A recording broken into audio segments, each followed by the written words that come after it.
Ce mystère maintenant en Arkansas, c'est un scénario digne d'Alfred Hitchcock. Les habitants d'une petite ville ont été surpris par une pluie d'oiseaux morts, des milliers d'oiseaux, un phénomène qui reste inexpliqué. Franck Genozo. Des centaines et des centaines d'oiseaux qui viennent s'écraser au sol en quelques minutes. Vendredi soir, les habitants de cette commune tranquille s'apprêtent à célébrer la nouvelle année lorsqu'ils entendent des bruits suspects sur leur toit. Je suis sorti et un oiseau est tombé juste devant moi.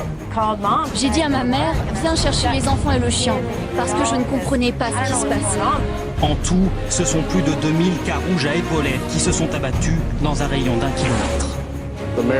J'ai cru que le maire se fichait de moi quand il m'a réveillé en pleine nuit en me disant qu'il y ait des oiseaux qui tombent du ciel.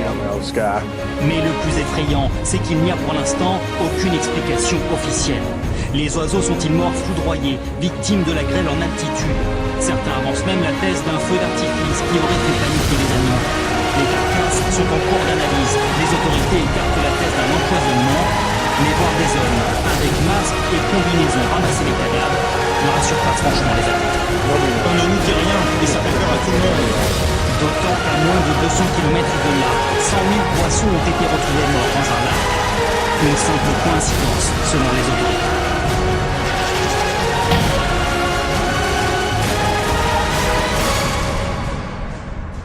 Tallahassee, Floride, juin 2012. Ce lac de 12 km de long, couvrant 1600 hectares, s'est brusquement évaporé.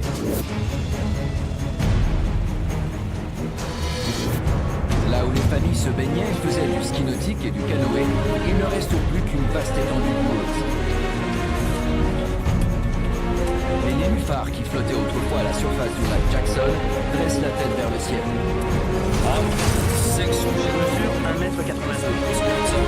Et cette tige est presque aussi grande que moi.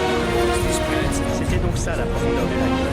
Les feuilles affleuraient il y a encore une semaine.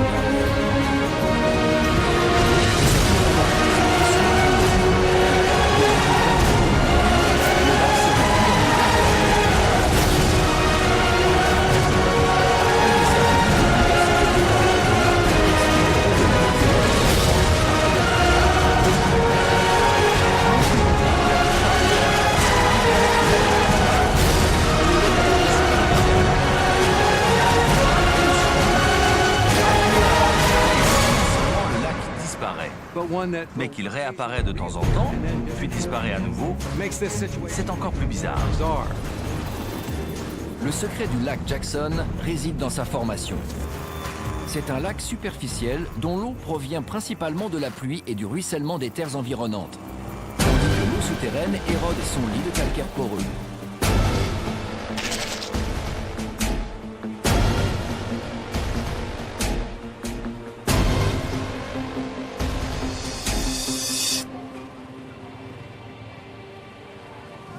Bodies.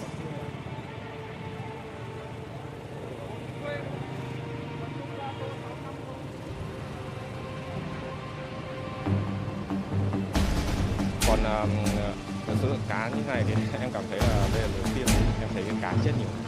Xử lý 5 giờ chiều hôm qua thì oxy thì bằng không. Do vậy là cái lượng cá có oxy một giải pháp để làm sao để tạo ra nguồn oxy cho cái chất lượng xanh và cái lượng oxy xanh ngày hôm qua đến ngày hôm nay tăng lên để đảm bảo cá không xảy ra tiếp tục.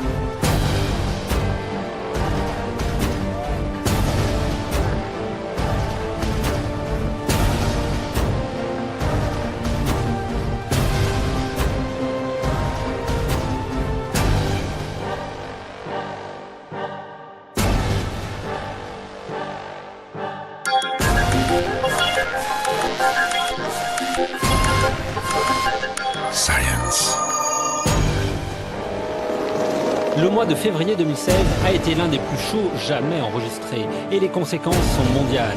Ici en Nouvelle-Zélande, les glaciers Fox et Franz Joseph ont fondu à une telle vitesse ces dernières années qu'ils deviennent dangereux pour les randonneurs. Selon un article paru en 2014, les deux glaciers auraient perdu depuis le 19e siècle 3 km, soit 20% de leur longueur.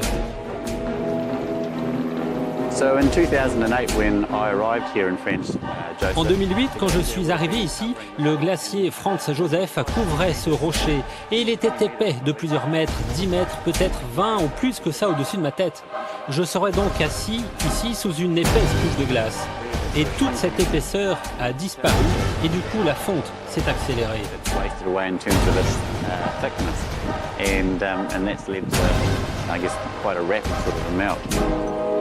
Le rythme de fonte des glaciers n'avait encore jamais été aussi rapide. Le glacier descend à une vitesse de 4 mètres par jour en arrachant les rochers le long de sa descente. Le même phénomène est observé partout sur la planète. Nous savons que les glaciers autour du monde, y compris en Nouvelle-Zélande, réagissent à une hausse des températures et sont en train de fondre. En plus de cela, nous avons des périodes où le climat local peut créer des variantes. Mais à long terme, la fonte générale et à large échelle des glaciers depuis le 19e siècle est le résultat des changements de température.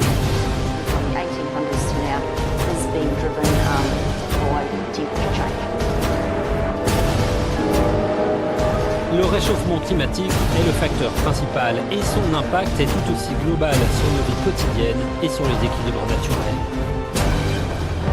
Selon une étude récente américaine, le nombre de personnes vivant dans des zones côtières à même d'être déplacées à cause de la montée des océans est beaucoup plus élevé que prévu.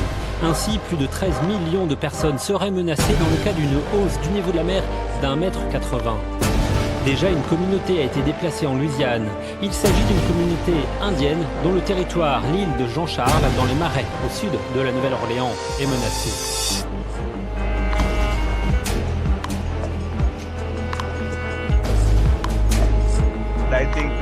À la lumière des études précédentes, il faut maintenant faire beaucoup d'autres, notamment sur l'impact de la montée du niveau de la mer sur les inondations côtières.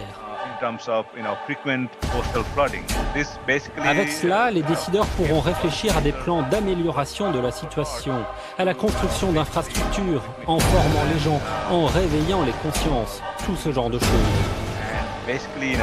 Educating people, raising awareness, all those things together. Aux États-Unis, la Louisiane n'est pas la seule à être menacée. La Floride pourrait voir déplacer la quasi-totalité de la population dans 3 de ses comtés. Ce 19 mars, les lumières de bâtiments emblématiques ont été éteintes pendant 5 minutes. Il s'agissait de l'opération 1 heure pour la planète. Les énergies fossiles, le charbon, le gaz, le pétrole, sont utilisés notamment dans la production d'électricité et sont responsables des 3/4 des émissions de gaz à effet de serre à l'origine du réchauffement climatique. Avec l'accord de la COP21 à Paris, la communauté internationale s'est engagée à maintenir le réchauffement en dessous de 2 degrés.